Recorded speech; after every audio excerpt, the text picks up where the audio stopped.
Dans le désert brûlant de l'Arizona en 1895, une enfant, Clara, est abandonnée dans les eaux mourantes de la rivière San Pedro, condamnée par son propre père pour un bras difforme. Mais le destin, tel un murmure du vent, la confie à Luz, la lumière, Apache, une âme née entre deux mondes. De la douleur de l'abandon à une quête de rédemption, son voyage tissera-t-il un pont entre des peuples divisés? Avant de plonger dans cette épopée, abonnez-vous, aimez et partagez d'où vous écoutez. Que cache la rivière? Une malédiction, une prophétie ou une vérité enfouie? Suivez jusqu'au bout pour le découvrir. Sous un ciel d'acier brûlant, l'Arizona de 1895 suffoquait, étouffée par une sécheresse qui durait depuis 7 ans. La rivière San Pedro, autrefois vive, n'était plus qu'un lit de poussière craquelée, surnommée par les habitants de Red Hollow, la rivière morte. Dans ce coin oublié du monde, où le vent charriait du sable rouge et des promesses de briser, Silas Doyle, un vice-shérif au visage taillé comme une falaise, vivait dans une cabane en adobe avec sa femme, Margaret. Autrefois, il avait traqué les Apaches, ses mains tachées du sang de ceux qu'il considérait comme des ombres sans âme, et ce passé pesait sur lui comme une chaîne invisible.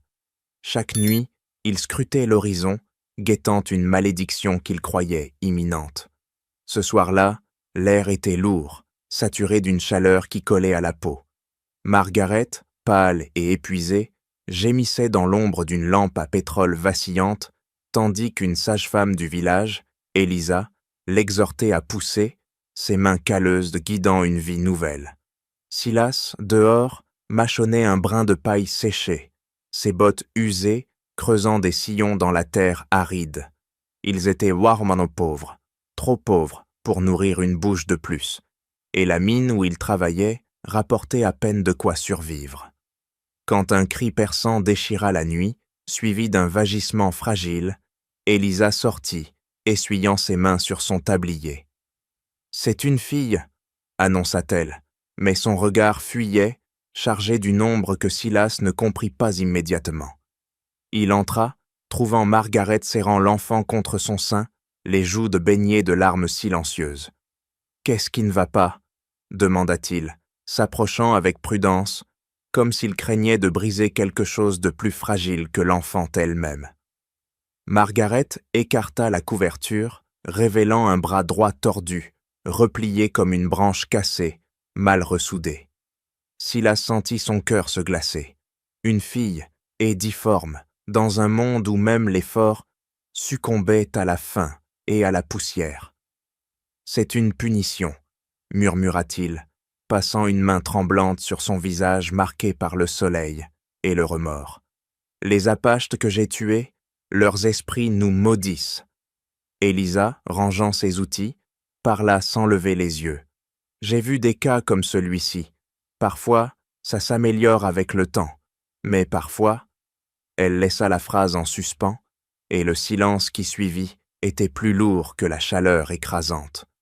Pendant 3 jours, Margaret berça l'enfant, qu'elle nomma Clara, s'accrochant à l'espoir que la difformité n'était que temporaire, mais chaque regard sur ce bras tordu ravivait sa peur. Silas, lui, sombrait dans une colère muette, ses pensées hantées par les visages des hommes qu'il avait abattus lors des chasses d'Oscalp, leurs cris résonnant dans ses cauchemars. La 4e nuit, il rentra, titubant sous l'effet d'une bouteille de whisky à moitié vide, ses yeux voilés par une décision qu'il avait mûrie dans l'obscurité. « On ne peut pas la garder », dit-il d'une voix rauque, fixant Margaret, qui serrait Clara contre elle. « Elle sera un fardeau, pour nous, pour elle-même. » Margaret voulut protester, mais les mots moururent dans sa gorge, étouffés par la vérité cruelle de leur misère. « La rivière, » murmura Silas, « les Apaches disent qu'elle emporte les âmes vers un monde meilleur. Ce sera plus clément que de la voir souffrir. » À l'aube, alors que le ciel s'embrasait d'un rouge sanglant, Silas enveloppa Clara dans une vieille couverture de laine, ses mains tremblantes trahissant un cœur déchiré. Il marcha jusqu'à la rivière San Pedro, où un filet d'eau, nourri par quelques fontes lointaines, serpentait entre les pierres sèches. Il déposa le petit paquet dans le courant, murmurant une prière inachevée, incapable de regarder l'eau emporter sa fille. Mais alors qu'il tournait les talons, un éclat vert étrange jaillit de la rivière, comme si une flamme spectrale dansait sous la surface. Un rire d'enfant, clair et irréel, s'éleva dans le vent, bien que nul être vivant ne fût en vue. Silas trébucha, le cœur battant, fuyant ce lieu maudit sans se retourner, tandis que la rivière, silencieuse, gardait son secret. Loin des murmures hantés de la rivière San Pedro, où Silas fuyait l'écho d'un rire spectral, le vent portait une odeur de sauge et de terre brûlée vers les hauteurs des montagnes Chiricahua. Là, dans un canyon où les pins s'accrochaient aux falaises comme des sentinelles silencieuses, Thomas, un vieux guérisseur apache, suivait le cours d'un ruisseau à peine vivant. À 40 ans, son visage ridé par le soleil et le deuil portait les cicatrices d'une vie brisée. Sa famille, massacrée par des soldats, n'était plus qu'un souvenir gravé dans son cœur. Ce matin-là, alors qu'il cherchait des racines médicinales, un son étrange, presque humain, l'arrêta net, comme si la terre elle-même murmurait un secret. Il suivit le bruit jusqu'à un coude du ruisseau, où des roseaux secs formaient une barrière naturelle. Là, coincé entre les tiges, un petit paquet de laine flottait, ballotté par le courant faible mais tenace. Thomas s'approcha, ses mains noueuses écartant les roseaux avec précaution, et découvrit une enfant, à peine née, les lèvres bleues de froid mais vivantes, défiant la mort avec une force muette. Lorsqu'il la souleva vers la lumière pâle de l'aube, ses yeux s'ouvrirent, deux éclats d'ambre qui semblaient voir au-delà du monde des hommes, comme si elle savait qu'un destin l'attendait. Il remarqua alors son bras droit, tordu comme une branche frappée par la foudre, et comprit pourquoi on l'avait abandonné. Pourtant, pour Thomas, un tel défaut n'était pas une condamnation, mais un défi que la patience et la sagesse pouvaient relever. Il nomma l'enfant Luz, lumière, dans la langue apache, un nom qui évoquait l'éclat d'un espoir fragile au milieu des ténèbres. Enroulant la petite dans sa couverture de cuir, il la serra contre son torse, sentant son cœur battre faiblement mais résolument, comme un tambour annonçant une bataille à venir. Alors qu'il gravissait les sentiers escarpés vers son refuge, une grotte cachée derrière une cascade asséchée, il réfléchissait aux implications de son acte. Sauver une enfant blanche, dans un monde où les Apaches étaient dards et traqués comme des bêtes, était un choix qui défiait les lois des hommes et des esprits. Mais Thomas croyait que les âmes n'avaient mis pas de couleur, et que cet enfant, rejeté par les siens, lui avait été confié par les forces invisibles qui guidaient pour ses pas. Dans la grotte, où l'odeur de la résine et des herbes sopéchacia séchées emplissait l'air, Thomas commença à soigner Luz. Avec des gestes précis, hérités de ses ancêtres, il massa le bras difforme, appliquant des cataplasmes de racines de yucca et de graisse de cerf, tout en murmurant des chants qui invoquaient la guérison. Le bras, bien que toujours faible, répondait lentement à ses soins, les os encore malléables, s'alignant peu à peu sous ses doigts experts. Chaque nuit, il veillait sur Luz, observant son souffle régulier, et quelque chose en lui, endormi depuis la perte de sa propre fille, s'éveillait doucement, comme une braise ravivée par le vent.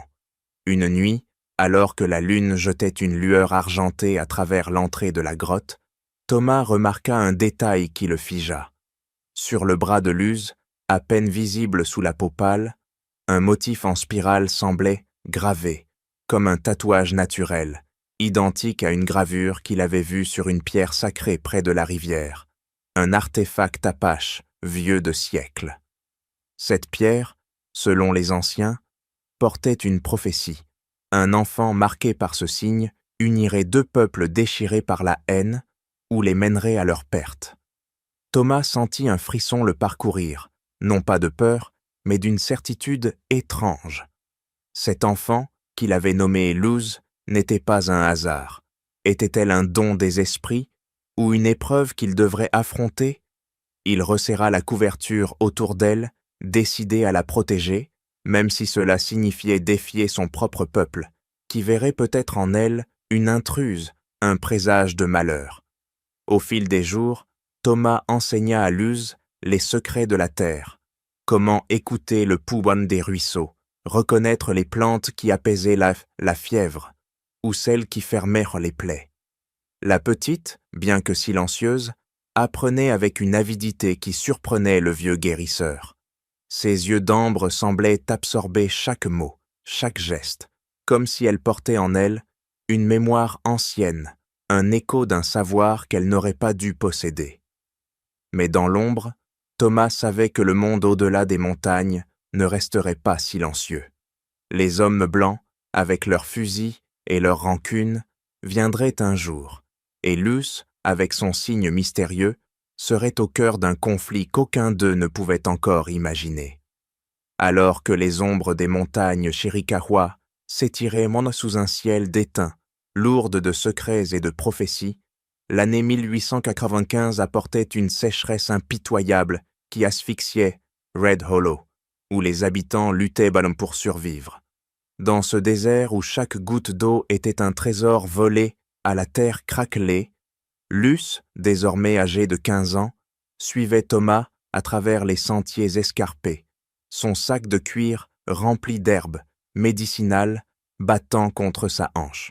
Ses yeux d'ambre, vifs comme ceux d'un faucon, scrutèrent les crêtes, tandis que son bras, autrefois tordu, portait encore une faiblesse subtile mais fonctionnelle, un témoignage des soins patients de son père adoptif. Thomas, dont les cheveux gris dansaient dans le vent comme des plumes de corbeau, lui enseignait ce jour-là comment lire les traces des antilopes, non pour chasser, mais pour comprendre les chemins invisibles de la vie. Soudain, un grondement lointain, comme le roulement d'un orage sans nuages, brisa le silence du canyon. Thomas s'immobilisa, ses mains serrant son bâton noueux, et murmura « Des chevaux, trop nombreux, trop lourds. » Luz sentit son cœur s'accélérer, car elle connaissait ce bruit. Des sabots ferrés, ceux des soldats qui traquaient sur les Apaches comme des ombres à abattre. Avant qu'ils ne puissent se cacher, une troupe de cavaliers surgit, leurs uniformes poussiéreux, scintillant sous le soleil implacable, menés par un homme au visage buriné, Silas Doyle, le vice-shérif de Red Hollow, dont les yeux froids cachaient un tourment ancien. Ignorant qu'il faisait face à l'homme qui avait sauvé sa fille, Silas leva son fusil, criant un ordre sec « Rends-toi, Apache, ou la terre boira ton sang !» Thomas, calme mais résolu, leva une main, non pour se rendre, mais pour protéger Luz, qu'il poussa derrière un rocher. « Reste caché, lumière », chuchota-t-il, utilisant son nom Apache, tandis que les soldats encerclaient de leur position, leurs armes cliquetant comme des rattlesnakes prêts à mordre. Luz, tapi dans l'ombre, sentit la peur mordre ses entrailles, mais ses doigts serrèrent le sac d'herbe, comme si les enseignements de Thomas pouvaient la tenir debout. Un coup de feu claqua, déchirant l'air, et Thomas s'effondra, une tache rouge s'épanouissant sur sa poitrine. Luz étouffa un cri, ses yeux captant le regard de Silas, qui ne savait pas qu'il venait de tuer le sauveur de sa propre chair. Alors que la poussière retombait et que les soldats s'éloignaient, convaincus d'avoir éliminé une menace, Luz rampa jusqu'à Thomas, dont le souffle devenait un râle faible. Il saisit sa main, ses doigts tremblants traçant le motif en spirale sur son bras, celui de la prophétie ancienne. « Luz » murmura-t-il, ces mots portés par un effort ultime, « seule la guérison de celui qui me tue te rendra entière. » Ses yeux se fermèrent et son corps s'affaissa, comme si la terre l'accueillait enfin. Luz, les joues striées de larmes, serra son père adoptif contre elle, jurant dans le vent mordant de tenir sa promesse, même si cela signifiait affronter l'homme qui avait brisé son monde. Dans les heures qui suivirent, alors qu'elle enterrait Thomas sous un pin tordu, suivant les rites apaches qu'il lui avait enseignés, Luz sentit une colère nouvelle, mêlée d'une détermination farouche. Elle prit son sac d'herbe, le dernier lien avec son père, et se tourna vers la vallée où Red Hollow sommeillait, ignorant le drame qui venait de se jouer. Si vous êtes captivé par cette histoire, où la lumière d'une enfant défie les ténèbres d'un monde divisé, abonnez-vous à notre chaîne et partagez d'où vous écoutez, car le voyage de Luz ne fait que commencer, et ses choix façonneront un destin que nul ne peut prévoir. La rivière San Pedro, qui s'était tue pendant 7 ans, commençait à murmurer à nouveau, comme si elle appelait Luz vers un affrontement inéluctable. Luz descendit des montagnes, chaque pas alourdi par le poids du deuil, mais guidé par une flamme intérieure, celle que Thomas avait allumée en elle. À Red Hollow, elle devrait se confronter à Silas, l'homme qui avait abandonné Clara et tué Thomas, sans savoir qu'ils étaient Zvosti liés par le même sang. Mais la prophétie gravée sur son bras, ce signe en spirale, semblait pulser sous sa peau, comme un rappel que son rôle dépassait la vengeance. Était-elle destinée à guérir ou à briser? La réponse gisait quelque part dans les rues poussiéreuses de Red Hollow, où la rivière, ranimée par un miracle, attendait de révéler ses secrets. Tandis que les murmures de la rivière San Pedro, ranimés par un miracle, s'élevaient donc comme une promesse dans la vallée. Luz descendait des montagnes Chiricahua, portant le poids du deuil et la flamme d'une mission inachevée. En 1895, Red Hollow, autrefois asphyxié par la sécheresse, s'éveillait sous l'éclat d'un soleil impitoyable, ses rues poussiéreuses grouillant d'une vie fragile mais tenace. Luz, âgé de 15 ans, marchait d'un pas assuré, ses cheveux tressés ornés de perles apaches, son sac d'herbe battant contre sa hanche, tandis que ses yeux d'ambre scrutaient ce monde étranger, un lieu où elle était à la fois Clara, l'enfant abandonné, et Luz, l'héritière d'une prophétie. La rivière, désormais vive, semblait l'avoir guidée ici, comme si elle connaissait le chemin vers une vérité enfouie. Dans Red Hollow, les habitants, marqués par des années de disette, la regardaient avec un mélange de méfiance et de curiosité, murmurant son surnom, le guérisseuse métisse, comme si elle était une énigme sculptée dans le sable. Luz trouva refuge dans une écurie abandonnée, transformée en abri de fortune, où elle préparait ses remèdes. Des racines pilées, des feuilles de séchées, des infusions dont l'odeur évoquait les montagnes qu'elle avait quittées. Avec une précision héritée de Thomas, elle soignait les fièvres des fermiers, les blessures des mineurs et les maux des vieillards, ses mains agiles, travaillant comme si la terre elle-même guidait ses gestes. Pourtant, chaque regard qu'elle croisait portait une question silencieuse. Qui était cette fille, mi-blanche, mi-apache, dont la présence semblait défier l'ordre fragile du village? Un après-midi, alors que le vent charriait une chaleur étouffante, Luz fut appelée chez une femme frêle, Margaret, dont les yeux voilés par une cécité naissante brillaient d'une douleur ancienne. Terrassée par une fièvre typhoïde, Margaret gémissait dans une cabane sombre, ses mains tremblantes cherchant un secours que les médecins de Red Hollow, rares et coûteux, ne pouvaient offrir. Luz, agenouillée près du lit, appliqua un cataplasme de sauge et de charbon de saule, murmurant des chants apaches à voix basse, comme si elle invoquait l'esprit de Thomas pour la guider. Lorsque la fièvre de Margaret céda, la vieille femme saisit le bras de Luz, ses doigts effleurant la faiblesse subtile de son membre guéri, et murmura d'une voix brisée, « Ce bras, je l'ai vu dans mes rêves, pendant 15 ans. » Luz, le cœur battant, posa la main de Margaret sur sa poitrine, où son pouls résonnait comme un tambour, mais garda le silence, refusant de révéler le lien qui les unissait. Dans les jours qui suivirent, la réputation de Luz grandit, attirant des foules méfiantes mais désespérées à son abri. Elle travaillait sans relâche, mélangeant herbe et savoir apache avec une intuition qui semblait dépasser son jeune âge, comme si le signe en spirale sur son bras pulsait d'une énergie ancienne. Mais Red Hollow n'était pas un havre de paix. Silas Doyle, désormais un homme aux tempes argentées, hanté par des cauchemars de rivières et de rires d'enfants, apprit la présence de cette guérisseuse métisse dans son village. Lors d'une patrouille, il croisa Luz dans la rue principale, ses yeux froids s'arrêtant sur son visage, ou quelque chose, peut-être la courbe de sa mâchoire, ou l'éclat de ses yeux, réveilla un souvenir qu'il ne pouvait nommer. Il la questionna d'un ton sec, demandant d'où elle venait, mais Luz, avec une calme assurance, répondit en anglais, teinté d'un accent apache. « Des montagnes où la terre parle à ceux qui savent écouter. » Cette rencontre alluma une étincelle de tension dans le village.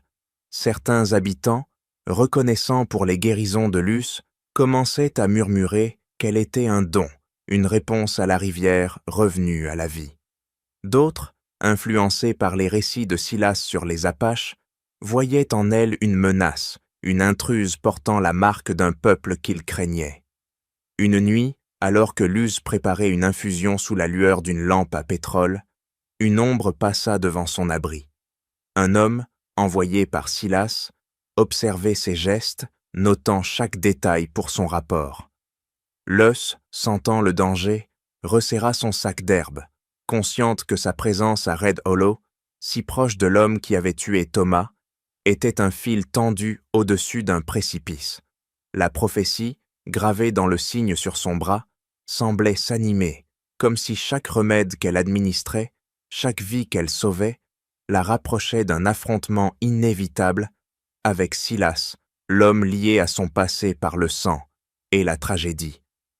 Alors que l'ombre d'un espion, envoyé par Silas, s'évanouissait dans la nuit de Red Hollow, laissant derrière elle la menace d'un affrontement imminent, un grondement sourd monta du ciel, comme si les étoiles Elablememse s'effondraient. En 1895, la rivière San Pedro, ranimée après 7 ans de silence, rugissait sous l'assaut d'une tempête brutale, la première à déchirer le désert de l'Arizona depuis une éternité. Les nuages, noirs comme du charbon, s'abattaient en lit sur le village, et les vents hurlaient, arrachant les toits de tôle et les espoirs fragiles des habitants. Luz, dans son abri d'écurie, serrait son sac d'herbe, ses yeux d'ambre scrutant l'obscurité, tandis que le signe en spirale sur son bras semblait vibrer, comme un avertissement ou une promesse. Dans la maison de Silas, où Margaret reposait, affaiblie par la fièvre qu'elle avait vaincue grâce à Luz, la tension était palpable, aussi lourde que l'air avant l'orage. Silas, les tempes grises et le cœur rongé par des souvenirs qu'il ne pouvait nommer, avait ordonné l'arrestation de Luz, poussé par Marshall Clark, un ancien officier aux yeux brûlants de haine, qui voyait en elle un symbole de tout ce qu'il méprisait chez les Apaches. Cette métisse est une espionne, une malédiction ramenée par la rivière, vociféra-t-il, son revolver scintillant sous les éclairs. Mais alors que les premières de gouttes, épaisses comme du plomb, s'écrasaient sur Red Hollow, un craquement terrifiant retentit. La rivière, gonflée par la fureur du ciel, déborda, ses eaux boueuses engloutissant les rues et arrachant les fondations de la maison de Silas. Dans le chaos, où les cris des villageois se mêlaient au rugissement de l'eau, Luz courait à travers les débris, ses vêtements trempés collant à sa peau, guidée par une force qu'elle ne comprenait pas pleinement. Elle aperçut Silas, luttant pour maintenir Margaret hors de l'eau qui envahissait leur maison, tandis que Marshall, aveuglé par sa rage, pointait son arme sur elle, hurlant « C'est toi qui as ramené cette malédiction !» Silas, dans un éclair de clarté, tira un coup de feu en l'air, stoppant Marshall, et ses yeux se posèrent sur la rive boueuse où il se tenait, un lieu qu'il reconnut soudain, l'endroit exact où, 15 ans plus tôt, il avait abandonné Clara, sa fille, à la rivière. La mémoire le frappa comme un coup de fouet, et il vacilla, murmurant « Ce n'est pas possible ». Alors que le pont de bois, fragilisé par l'inondation, s'effondrait dans un craquement sinistre, Silas glissa dans le courant tumultueux, ses mains s'agrippant vainement aux planches de brisée. Luz, sans hésiter, plongea dans les eaux glacées, ses muscles protestant contre la force du torrent, mais son esprit porté par les mots de Thomas « Seule la guérison de celui qui me tue te rendra entière ». Elle saisit Silas, luttant contre les vagues, et le tira vers la berge, où la boue et la pluie les enveloppaient comme un linceul. « La rivière ne vous prendra pas, murmura-t-elle, son souffle court. Elle m'a laissé le faire, non pour tuer, mais pour pardonner. » Silas, à moitié conscient, fixa ses yeux d'ambre, et un éclat de reconnaissance traversa son regard, comme s'il voyait Clara pour la première fois. Dans les heures qui suivirent, alors que la tempête s'apaisait, Margaret, soutenue par Luz, s'effondra dans leur maison dévastée. Ses mains frêles cherchèrent entre celles de Luz, et dans un souffle, elle murmura « Dieu t'a ramené, mais il m'a fallu une vie pour le comprendre. » Ses yeux se fermèrent, et elle s'éteignit, laissant Luz seule, avec un vide qui n'était ni haine ni amour, mais une paix fragile. Silas, brisé par le deuil, enterra Margaret près de la rivière, à l'endroit où il avait abandonné Clara, ses genoux s'enfonçant dans la terre humide. « Je ne demande pas le pardon, » dit-il, la voix rauque, « seulement que tu crois encore en ce monde. » Luz, silencieuse, ramassa une poignée de boue et la posa sur sa poitrine, un geste apache pour libérer les âmes tourmentées. 1 an plus tard, Red Hollow renaissait, nourri par le limon fertile laissé par l'inondation, que les habitants appelaient l'année de l'eau vive. Luz, désormais installée dans une tente près de la rivière, soignait tous ceux qui venaient qu'ils soient blancs ou apaches, ses mains guidées par l'héritage de Thomas.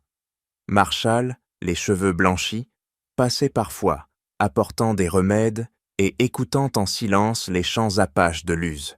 Sur la paroi de sa tente, elle avait gravé les mots de Thomas « La rivière rend ce que les hommes jettent ».